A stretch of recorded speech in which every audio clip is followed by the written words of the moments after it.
राष्ट्रिय जीवन बीमा कम्पनीमा कर्मचारी ट्रेड युनियनका नेताहरूको दादागिरीको भिडियो सार्वजनिक भएको छ।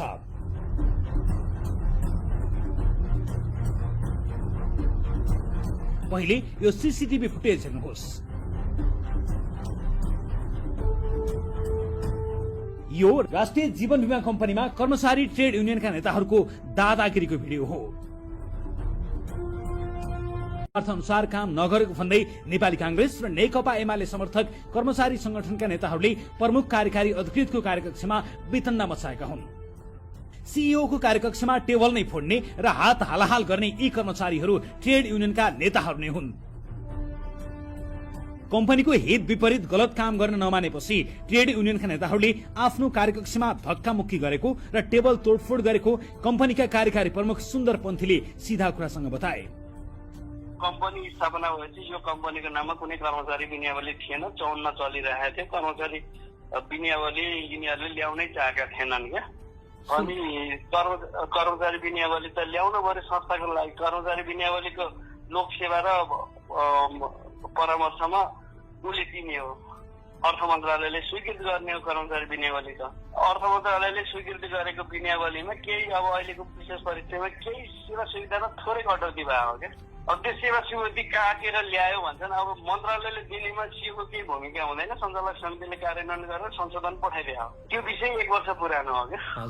त्यही विषयलाई ल्याएर अब यो मेन समस्या भनेको के हो भने अडिट प्रोसेसहरू, यो अडिटै नगराएर क्रोनिक राख्ने, यहाँ लुट तन्त्र मचाउने कर्मचारीहरूलाई के भयो भने अडिट प्रोसेसहरू अगाडि बढाए। 75-76 को चाहिँ वित्तीय विवरणहरू पनि स्वीकृत भइसकेका छ। 73, 74 र 74, 75 को वित्तीय विवरण स्वीकृति भइसकेपछि अब यी धेरै जसो कर्मचारीहरू अहिले एक्जिस्टिङ कर्मचारीको सिनेरीमा अडिट प्रवेश गरेका छ कि यिनीहरू चाहिँ त्यो रोकेर अब आफ्ना उहरू बाहिर नआउन्, के छ लुट नपाइयोस्। अब यो सार्वजनिक संस्थानहरू चाहिँ कस्ता क्रोनिक छन्, त्यो क्रोनिक माइन्ड सेटको उपज हो।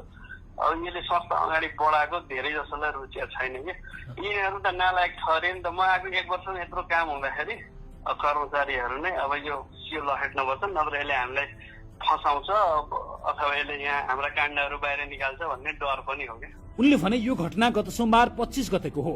म कार्यकक्षमा थिएँ। कर्मचारीको सेवा सुविधा थप नगरेको विषयमा म र मेरो कार्यकक्षमा आक्रमण भयो। उनले भने कानून र सरकारले दिएको नाजायज सेवा सुविधा मैले दिन सक्दिन थिएँ र सकिन, म त्यसैको तारो भएँ। यो घटना जब मैले उसको वित्तीय विवरणहरू स्वीकृति गराएँ नि, इलेक्सन पिरियडको हो क्या। इलेक्सन पिरियड अगाडि यिनीहरूले पुसबाट सुरु गरे। पुसबाट चाहिँ मेरो पहिला गाडीको चाबी खोसे, गाडीको चाबी खोसेर पनि गरे। म गाडीको चाबी मलाई खासै गाडी र आफ्नो पर्सनल गाडीहरू भएको हुनाले गाडीले मलाई त खासै असर गर्ने कुरो भएन। 15-20 दिन त्यो अरू व्यवस्थापनलाई पनि असर गर्यो। त्यसपछि एउटा सहमति गरौँ न त, तिमीहरूको फेस सेभिङ हुन्छ, गाडी फिर्ता गरिदेऊ भनेर भनियो। उनीहरूको उद्देश्य भनेको त अब खासमा लखट्ने नै, अब प्रोफेसनली काम गर्नु नदिने। अब भयो नि यो हामीले नै गरे हो, जज पनि लिन पाएनन्। अब जसहरू एउटा बाहिरको एउटा ब्याङ्कर 20 वर्षको प्रोफेसनल मान्छे आएर 1 वर्षमा यत्रो फाँड दिँदाखेरि यिनीहरूलाई अलि लज्जास्पद स्थिति पनि भयो र ह्युमिलेसन पनि फिलिङ भयो कि हामी त किन नालायकै रहेछौँ भन्ने खालको फिलिङ पनि भयो। अनि बिस्तारै व्यवस्थित गर्दै जाँदाखेरि के भने धेरै चिजहरू म्यानेजमेन्टका निर्देशनहरू यसरी व्यवस्थित गर भन्दै जाँदाखेरि त्यो व्यवस्थितमा गर्नमा उनीहरूले म्यानेजमेन्ट डिसिजनहरू पनि मान्न छोडे। किन भन्दाखेरि त्यो गर्दाखेरि आफ्नो पेटमा लात हानिने अवस्था भयो, चुहाबाटहरू चाहिँ रोकिने भए। त्यो चाहिँ उनीहरू अब संस्था लुटेर खाने थलो बनाएको भयो नि त। सार्वजनिक संस्थानहरू किन क्रोनिक हुन्छन्, किन अडिट हुँदैन, किन अगाडि बढ्दैन भनेको त यही कारण त हो नि। सीईओ पन्थीका अनुसार अधिवेशन नगरेका र वैधानिकतामै प्रश्न रहेका युनियनका अधिकारीहरूले आफ्नो कार्यकक्षमा तोडफोड गरेको र आफूलाई समेत आक्रमणको प्रयास गरेको बताए। पन्थीका अनुसार अडिटका पुराना फाइल केलाएर अघि बढाएपछि आक्रमण भएको उनको भनाइ छ।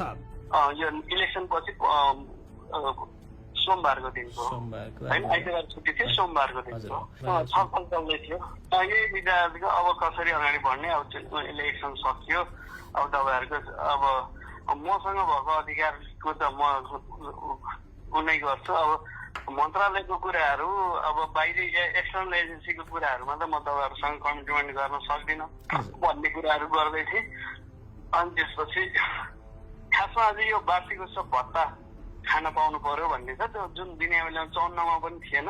वार्षिक उत्सव 11 गते थियो फागुनको होइन। त्यो वार्षिक उत्सव भत्ता त अब यो अख्तियारका चिठी मन्त्रालयको नीति निर्देशनहरू अनुसार खुवाउन सकिने अवस्था त थिएन।